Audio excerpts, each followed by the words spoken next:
Hi and welcome to Mancave Projects. So we're into the new year. This is the start of my growing season. So in this video I want to show you how I start off growing tomatoes, cucumbers, peppers and chilies.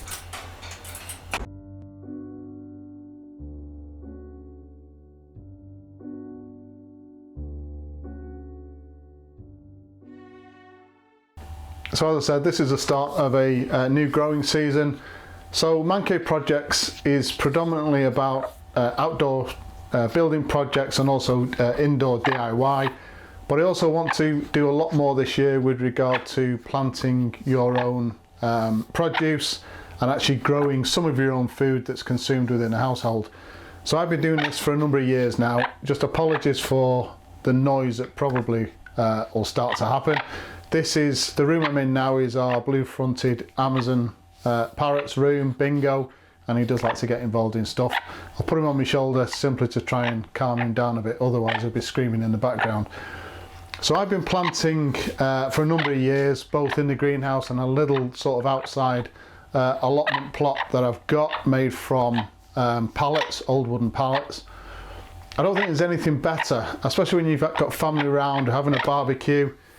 You've got a greenhouse or a little allotment plot full of produce. You can go and pick your own cucumbers, tomatoes, peppers and cook them there and then on the barbecue. It's absolutely a fantastic way to get produce. And also, if the shops start to run out, in the UK especially, the slightest bit of good weather and the shops just seem to get cleared of especially salad stuff as well. And it's really good for the environment as well. If you can just produce even a tiny amount of your own food, obviously that's going to be better for the environment. So in this video today, I'm going to go through the planting process up to a point where we're going to start to replant the seedlings that we've got into bigger pots. Now I have started to do this video over on my other channel, which is a cookery channel, which is Damalat, D-A, then M-A-L-A-T. I've made a decision I'm going to move everything like that over to this channel and keep Damalat purely for cookery. So I'll start by looking at some of the video I've done on there. I'll splice that into this video and then I'll obviously produce more video now for the next stage, which is actually planting on. So the equipment I'm going to be using, I've got a washing up bowl with some standard multi-purpose compost. So for seedlings you can use specific compost, seedling compost, but I can't see the difference. I've tried to use the seedling compost. It's about 4 times the price of standard compost and I don't see a significant difference in the results. So I've got some standard compost, multi-purpose compost, which I've pre-wet. So when it comes in the plastic bags, the flat plastic bags, it is normally as dry as they can get it for shipping costs. Obviously, if it's got water content added to it, then it's going to be heavy.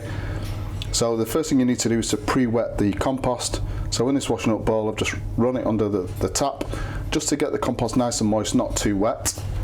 We've got our heated and non-heated propagator, and then I'm going to be growing the seeds in these almost like mini individual plant pots. The reason for that is I've noticed that I don't get great success with cucumbers if I put seeds into a tray and then once the seeds have sprouted and need transplanting, breaking those young plants apart. I think disrupting the root system has quite a detrimental effect, especially on cucumbers. So I've been using these for about 3 years now and they are really successful. The downside to using something like this is if I'm going to be placing one seed in each pot, there is a possibility that the seed won't actually germinate and I've sort of just wasted that pot, but we'll be planting enough to make sure that we've got some wastage. The actual seeds themselves, so I've got some telepathy cucumber, which is the long cucumbers that you normally find in the supermarket, some standard bell peppers, some Roma tomatoes. So these are the Italian plum tomato style variety of tomatoes.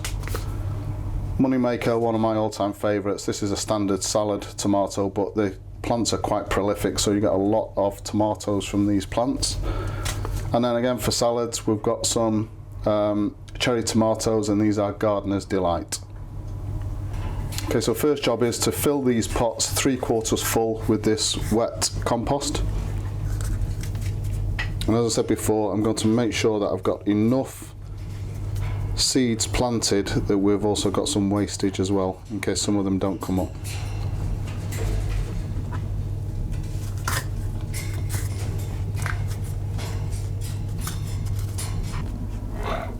Okay, so now that I've filled all of the mini plant pots, marked on the side what they're going to be. So CT, cherry tomato.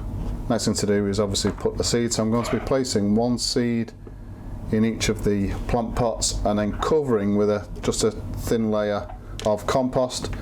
Obviously, because I'm using multi-purpose compost, I've just had to make sure that I take out any of the large stones or matter that's in here, even bits of twigs and stuff, because that's not going to do very well. So I'm going to do that process now, carry on until I've done absolutely everyone. It's very important that you mark in some way which seed has gone in which, either in which plant pot or in a tray, whereabouts in the tray they're positioned.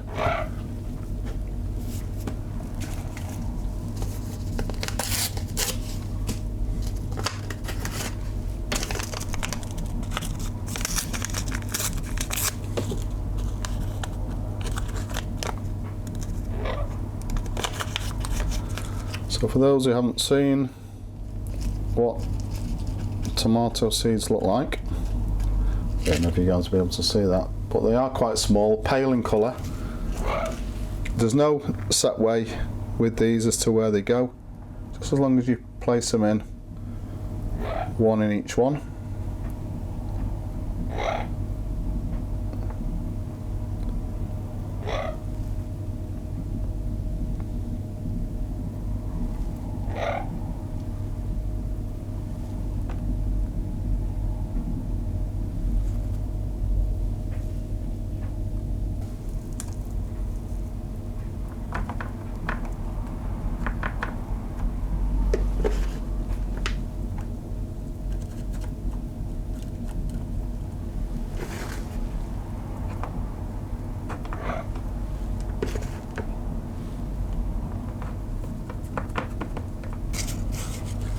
So the next one is our moneymaker tomato. So with a Sharpie, MMT on the plant pot.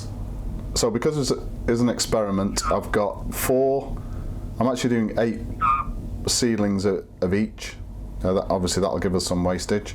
So I want about 4 to 5 plants each, depending on how much room I can go and plant in the greenhouse. So I've got 4 of the cherry tomatoes in the non-heated propagator and 4 in the heated, and I'll do the same with all of the others as well. So the moneymaker, obviously all tomato seeds look the same or very similar, and it's just exactly the same process again, just 1 seed in each one. If you drop 2 in, doesn't really matter. I did tell you that Bingo would start to come to life, and he's sat on my shoulder at the moment. I'm sure he'll come down to see if he can do some planting as well in a bit. Right, so that's all of the seedlings done. The only one I was really disappointed with is the Wilco cucumber, the telepathy variety. There was only 6 seeds in this pack, which I think is a bit disappointing. So the extra 2 pots I've actually used for the Italian style tomato. So the next thing to do, put the lids on these, plug in our electric propagator, and just make a note of the date that we planted them. Another thing you can do is you can put newspaper over the top of these for the initial week and a half. I'm not going to bother doing that. I think there is a benefit to doing that, but I just don't want to.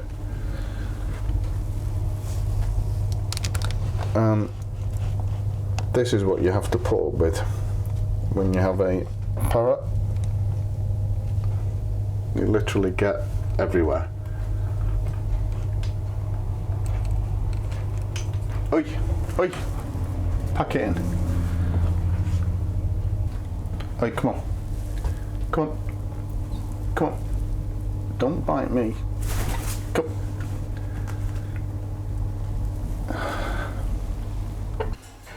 Right, so if you have a look at this, obviously this is our heated propagator, this is our non-heated propagator. So after 5 days, the non-heated propagator, absolutely nothing coming through. Just have a look at that. So no signs of anything breaking through the surface at all.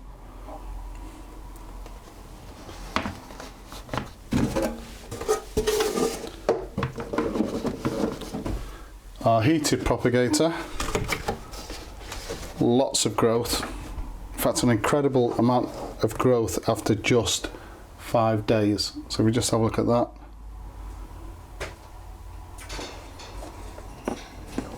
So the cucumber started to come through.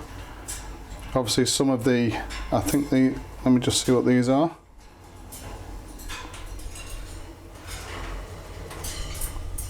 So that's our Roma tomatoes.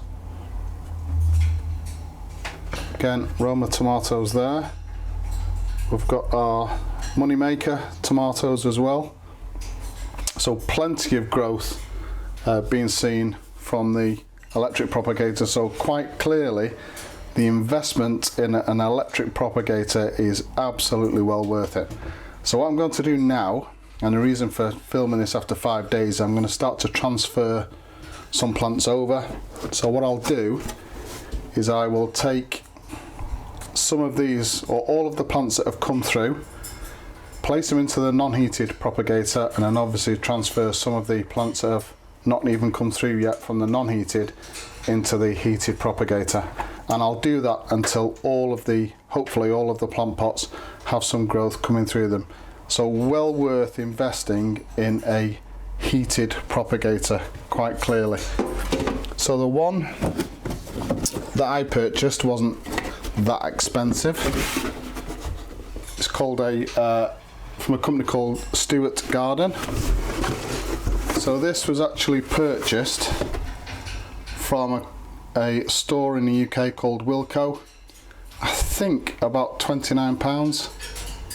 So it is obviously more expensive than a non-heated propagator, but as I said, absolutely well worth it. So I'm not actually recommending this one, but obviously this one's working for me. Okay, so this is where we're up to on week 6 of our planting. So from initial planting of the seeds to now, this is in week 6. So a number of things that I've learned over the years. Definitely one of the main ones with regard to cucumbers especially is don't try and transplant the cucumbers until at least the 2nd or 3rd leaf set has come on. I've planted cucumbers or transplanted cucumbers way too early in the past, and they just haven't been, the plants haven't been robust enough to stand that. So we're at that stage now. Tomatoes, second or 3rd leaf set. Chilies the same. Peppers tend to be a lot harder, a lot more hardy, so it doesn't really matter that much with them. The other thing I've learnt is don't go to too large a pot. So basically what we're going to do, transplant the seedlings into a larger plant pot, and then from there, once they've grown further, straight into the greenhouse. So there's only one real sort of transplant of the plants before obviously they go into the greenhouse. So I just want to show the simple replanting process. So we're going from, I'm not replanting these by the way, just the cucumbers and a couple of the tomatoes for now, but we're going from that size of pot to that size of pot. So it's not a great deal of difference. Don't want the pot to be too big, because from this size of pot, once the plant has become a lot more established and when the weather gets better, they'll be going directly from there into the greenhouse. So I've just loose filled with compost, just standard compost. Take the smaller pot, place it in the centre of the larger pot, and I just want to press down. So what that gives us is a perfect sized hole. I'll show you a cucumber. So if we take the cucumber, still quite delicate, well established in this pot, but still quite delicate, so we don't want to touch the stem at all. That goes for all plants, but especially something as delicate as a young cucumber plant. And what I want to do is place one finger either side of the plant, obviously leaving a gap without sort of touching it. Turn it upside down, those two fingers stop the soil from falling out. Just squeeze around the pot. So hopefully these won't be too pot bound. Tap on the bottom, that releases our pot. Take our new pot and just gently place that in there. Just give it a little bit of a firm down. And I've got another pot here with some compost in, and we just want to fill that in, break up any lumps, and just push that down gently. So this is the time when we firm up the pot.